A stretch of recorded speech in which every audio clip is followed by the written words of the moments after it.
¿Qué pasa? Dicen que los republicanos les están dificultando el derecho a votar, porque recuerden que esas decisiones se toman a nivel estatal también, ¿no? Vamos a tratar de entender esto. ¿Qué está pasando aquí? Tengo a Jaime Flores en línea. Jaime Flores es periodista y es la voz del Partido Republicano para medios hispanos, el representante del Partido Republicano para los medios de comunicación en español. Bienvenido, Jaime, qué bueno tenerte en el programa. Muy buenas tardes. Buenas tardes, Lourdes. El placer es siempre mío. Siempre es muy grato estar contigo y con toda la audiencia de Radio Mambí. Gracias, Jaime. Ayúdanos a entender un poquito qué está pasando aquí, porque se contradicen tan cerca como el 2020, el mismo presidente y la señora Harris, la vicepresidenta, que desde siempre han defendido lo que ahora vehementemente dicen que hay que eliminar y rápidamente, hay que hacerlo ya, hay que aprobar ya esto. ¿Qué pasa? Lo primero que hay que entender es que antes estaban en la oposición y ahora están en el gobierno. Entonces hay que aprovechar esa oportunidad para evitar que el partido que ahora está en la oposición tenga cualquier posibilidad de seguir jugando.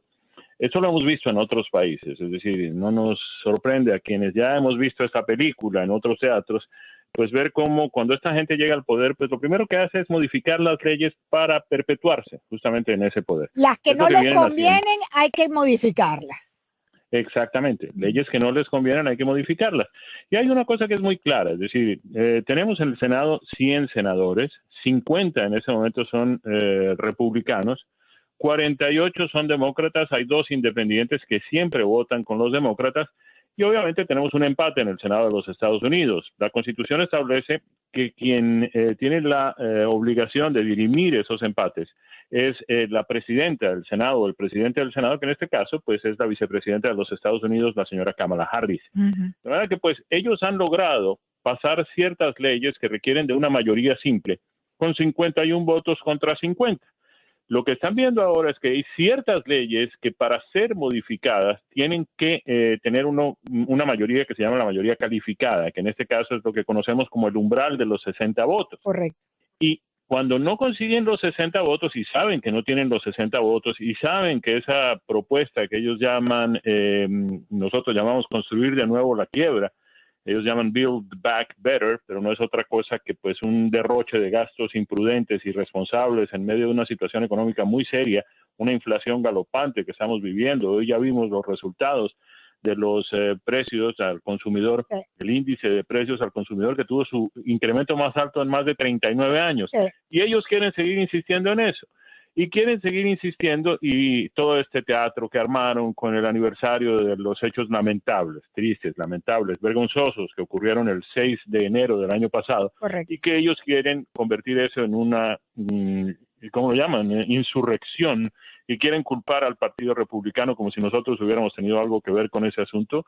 Evidentemente había algunos republicanos, había unos personajes que pues defendían al presidente Trump, pero esos no son los republicanos. Nosotros, los republicanos de bien, no tenemos absolutamente nada que ver con eso, pero ellos quieren pintarlo de esa forma porque en realidad lo que buscan es crear un ambiente que les permita modificar las reglas de juego del Senado para aprobar estas leyes que realmente destrozarían completamente la integridad electoral. Permitirían que fuera el gobierno federal, que manejan ellos, el Departamento de Justicia, que manejan ellos, los que definan las leyes electorales que hasta el momento son los estados los que tienen esa responsabilidad. Y como se han venido dando cuenta de que en algunos estados se han tomado medidas importantes para volver un poco atrás en las medidas de emergencia que tuvieron que tomarse durante la pandemia para que la gente pudiera tener más acceso al voto, ellos quieren que eso continúe ejecutándose y que se siga haciendo y que todas estas cosas que dejaron, hoy salió una nueva encuesta de Quinnipiac que dice que el 71% de los votantes republicanos considera que las cosas no salieron como debían haber salido en las elecciones del 2020. Los estados están tratando de conseguir soluciones para eso, impedir que se le envíen boletas a todos los que aparecen en el censo electoral, sin que sepamos si todavía tienen las mismas direcciones, sin que sepamos si están vivos o no, sin que sepamos si todavía militan en el partido en el que aparecen registrados, cuando lo que se ha establecido y la razón por la que surgieron estas boletas era que la gente que no podía ir a votar por algún impedimento, pues pudiera pedir para que se le enviara un voto por correo a su casa y ellos lo pudieran devolver. Lo que se hizo en el 2020 fue enviarle boletas de esas a todo el mundo y no sabemos exactamente y nunca podremos saberlo, Lourdes. Sabemos cuántos votos hubo por un candidato y cuántos votos hubo por el otro, pero nunca vamos a poder saber si esos votos fueron depositados realmente por personas de carne y hueso que además estaban aptas para ejercer el derecho al voto. Vemos, y todas estas cosas van de cierta forma intercalándose unas con otras, como si fueran un rompecabezas, porque al mismo tiempo vemos que están tratando de dejar entrar a los Estados Unidos a todo el que quiera venir, y al mismo tiempo están diciendo que no hay que pedirle identificación a las personas a la hora de votar. Están aprobando legislaciones, ya aprobaron en 2 municipalidades de Vermont, que por coincidencia es el estado del señor Sanders, y en la ciudad de Nueva York, que es la ciudad más grande de los Estados Unidos, que los no ciudadanos tengan el derecho a votar. ¿Qué estamos haciendo? Estamos quitándole la majestad, de la solemnidad. Pero además eso es ilegal, pero además es ilegal, ¿no? O sea, inconstitucional es también. Inconstitucional, es inconstitucional. Sí. Para votar tienes que ser ciudadano y además eso es propio de cualquier país, no es solamente los Estados Unidos, ¿no? Yo quisiera saber dónde puede uno. ¿Dónde uno puede votar sin ser ciudadano? Digamos legalmente, sí. ¿No? No como fantasma ni como, sino legalmente ir a votar si no eres ciudadano. ¿Dónde se puede? Sí, en Colombia tal vez. Y en Venezuela, también, y en Cuba, ¿entiendes? Ahí sí, pero aquí en Estados Unidos, o sea. Aquí no. Me parece increíble que tan siquiera estemos hablando de esto, ¿sabes? Es una cosa increíble. Pero el hecho es correcto. En diciembre el Consejo de la Ciudad de Nueva York adoptó una resolución que permitió a unos 900,000, óiganme bien, amigos oyentes, 900,000 no ciudadanos votar en las elecciones de esa ciudad. Y esa cifra es mayor que el margen de las primarias demócratas para la alcaldía de Nueva York del año pasado, lo que significa que estos votos de no ciudadanos podrían haber inclinado la balanza hacia uno u otro candidato, ¿o no? ¿Es así, Jaime? Es así, es clarísimo. Además, ¿por quién van a votar, Lourdes? Es decir, ¿a quién van a salir a cobrarles ese favor? Nosotros les permitimos a ustedes votar, ahora tienen que votar por nosotros. ¿Me entiendes? Entonces ya vimos esto en otra vez. Son irregularidades que se blindan, y te dejo una pregunta, son irregularidades o situaciones que se blindan frente a los estados que no las permite. Es decir, por ejemplo, entiendo que los votantes de 4 estados, Colorado, Florida, Dakota del Norte y Alabama, apoyaron esas medidas electorales que prohíben el voto a los no ciudadanos, ¿correcto? Entonces, la intención de esto es, amigos oyentes, levantar la posibilidad de los estados de decidir las condiciones del voto en los Estados Unidos y que la regule directamente el gobierno federal, no el gobierno estatal. Es decir, la descentralización a la basura, pues, en materia electoral. Sí, y además, la misma razón de ser del federalismo en los Estados Unidos, el permitirle a los estados, a los 13 que se reunieron para declarar la independencia y que desde el primer momento en que decidieron constituirse en una nación, decidieron también que los estados tendrían independencia para aprobar y para promulgar sus propias leyes y para ejercerlas y para hacerlas cumplir. Eso lo estamos viendo en una serie de aspectos. Esta gente quiere ahora, que están en el poder y que quieren perpetuarse en ese poder, dejar bajo la responsabilidad, federalizar de alguna forma los procesos electorales para seguirlos manejando a través del Departamento de Justicia. Imagínense, hay una regulación que obligaría a los estados a someter a consideración del Departamento de Justicia cualquier propuesta de modificación de sus leyes electorales. Es decir, que si el estado de Connecticut, por mencionar uno, decide que vamos a abrir los puestos electorales 4 días en la semana previa a las elecciones, entre las 9 de la mañana y las 12 del día, eso tiene que someterlo a consideración del Departamento de Justicia, que puede aprobarlo o no. Obviamente, en manos de qué partido esté el gobierno, el Departamento de Justicia va a ver que vamos a tener más votos republicanos o vamos a tener más votos demócratas aquí. Entonces, no dejemos que el Estado abra los puestos de votación porque estaríamos permitiendo que gente vote en contra de nosotros. Es decir, eso no puede permitirse. Tenemos que ser lo más justos.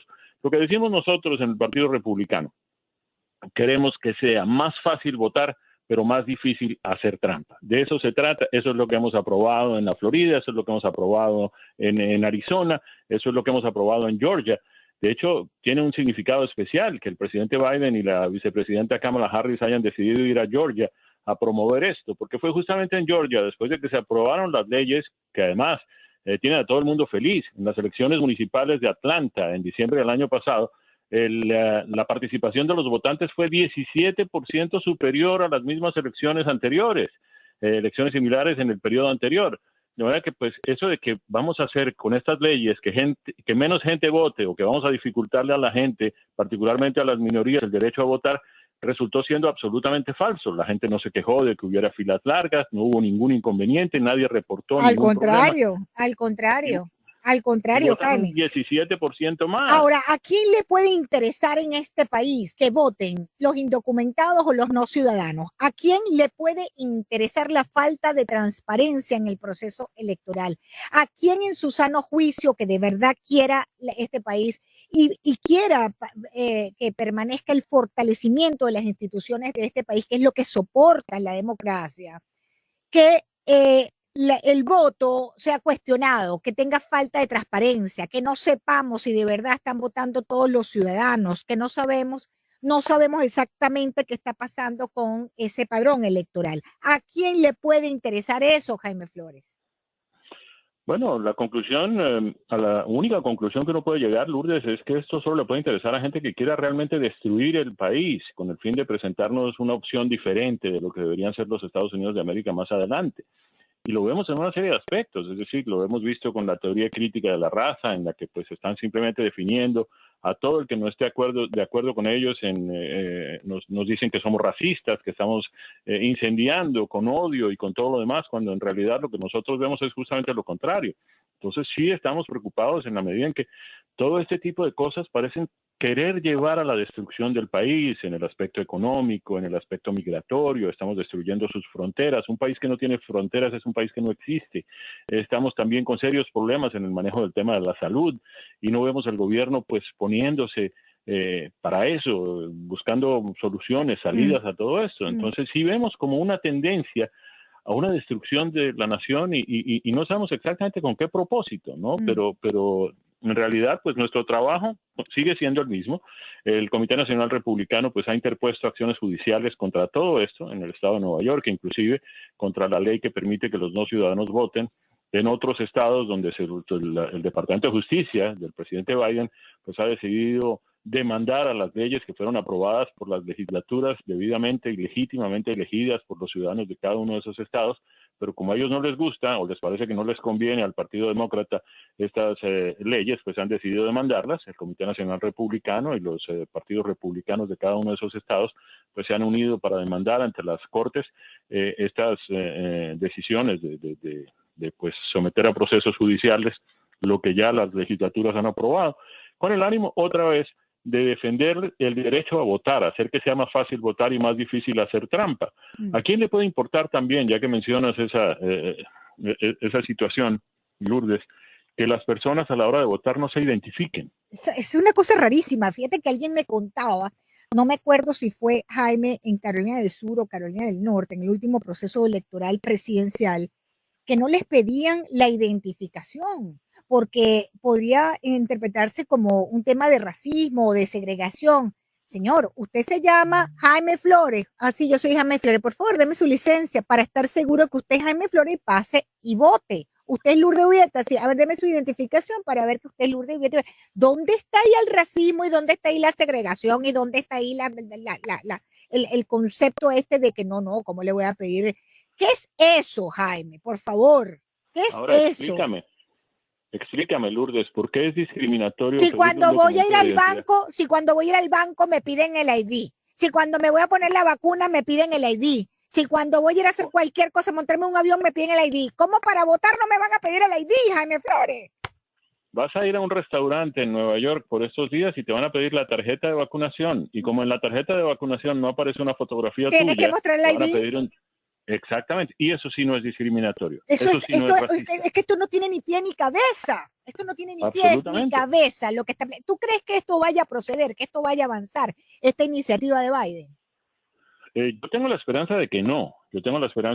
Y confiamos para eso en el senador Manchin y en la senadora Sinema de West Virginia y de Arizona, respectivamente, que son los dos únicos demócratas que pues han decidido ponerse del lado del país y del lado de quienes los eligieron y no del lado de sus líderes en el Congreso. Porque aquí lo que lo que está en juego, Lourdes, y hemos planteado esto con absoluta claridad, es el futuro del país.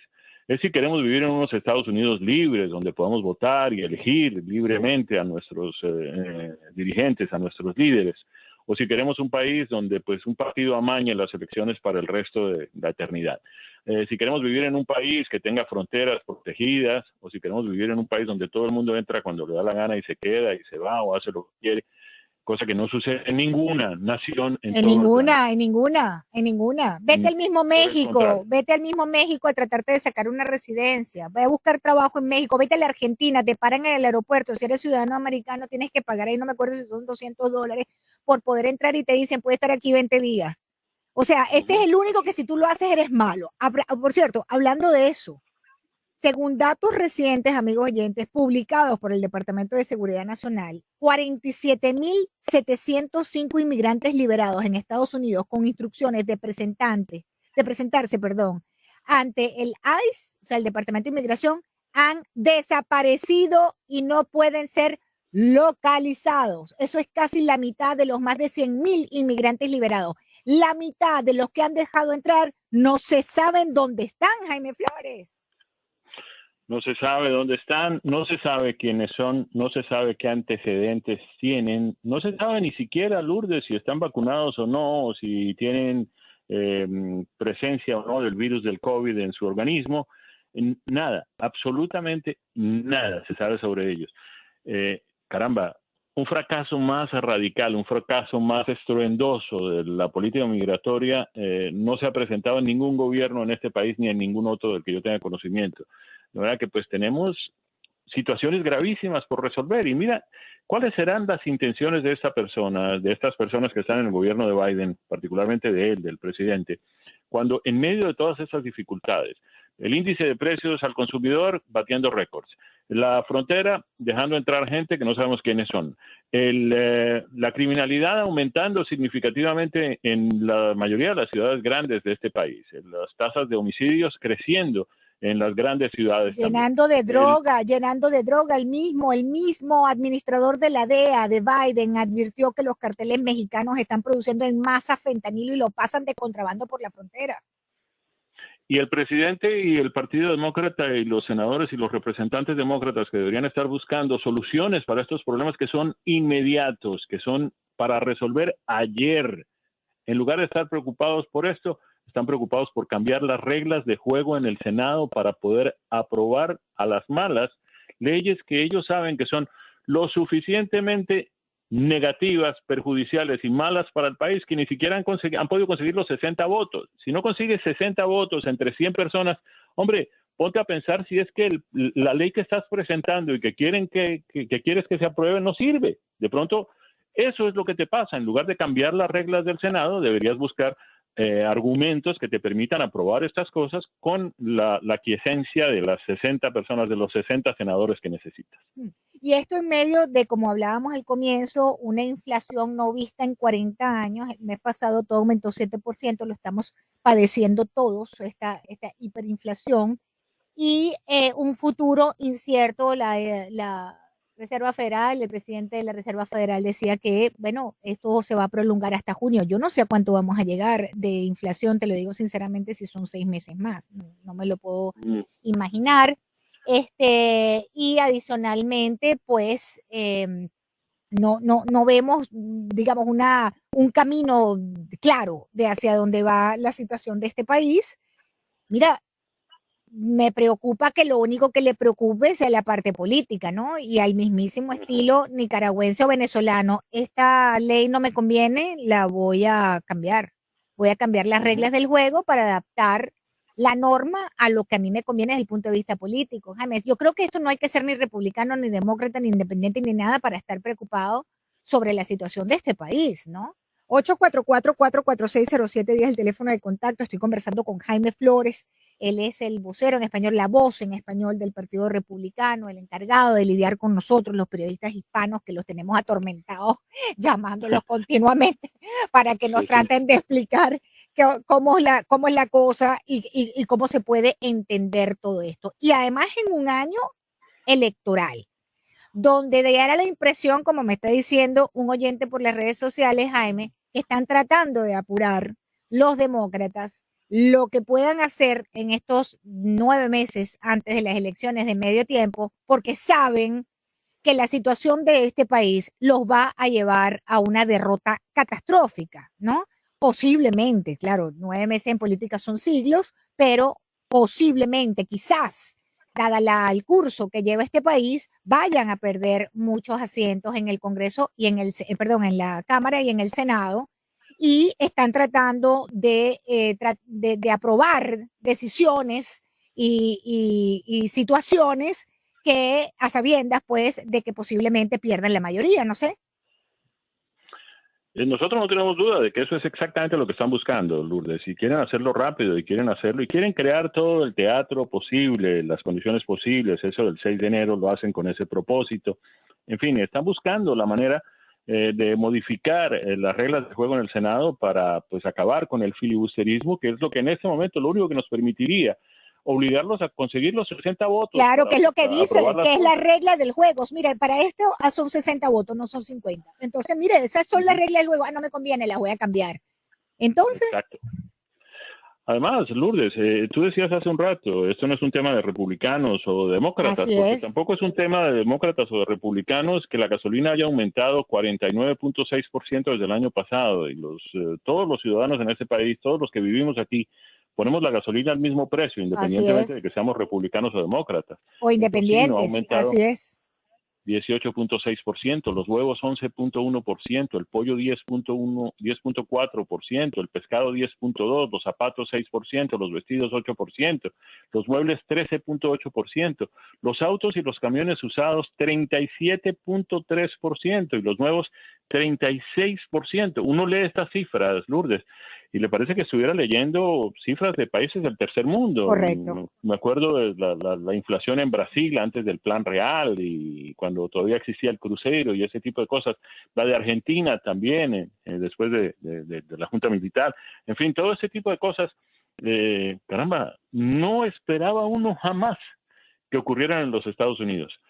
O sea, eso de ver supermercados con estantes vacíos. Eso te iba a decir, la cantidad de imágenes que nos llegan en todo el país, no solamente en la Florida, ¿no? De tiendas por departamentos, mercados de comida, vacíos los estantes, ¿no? Vacíos los estantes y llena a la gente de desesperanza, porque caramba, cuando uno no tiene, primero el dinero no le alcanza porque los precios de todo están subiendo indiscriminadamente. Pero además, cuando uno tiene el dinerito para comprar lo que necesita para su casa, para su familia, y llega al supermercado y no lo encuentra, y lo que encuentra no es lo que quiere y el precio tampoco le satisface. Es decir, son situaciones a las que de pronto se acostumbra la gente en países del tercer mundo, pero no en los Estados Unidos, y no así de un año para el otro. Es decir, nosotros vivimos en el gobierno anterior, durante el presidente Trump y el liderazgo republicano, vivimos también pandemia.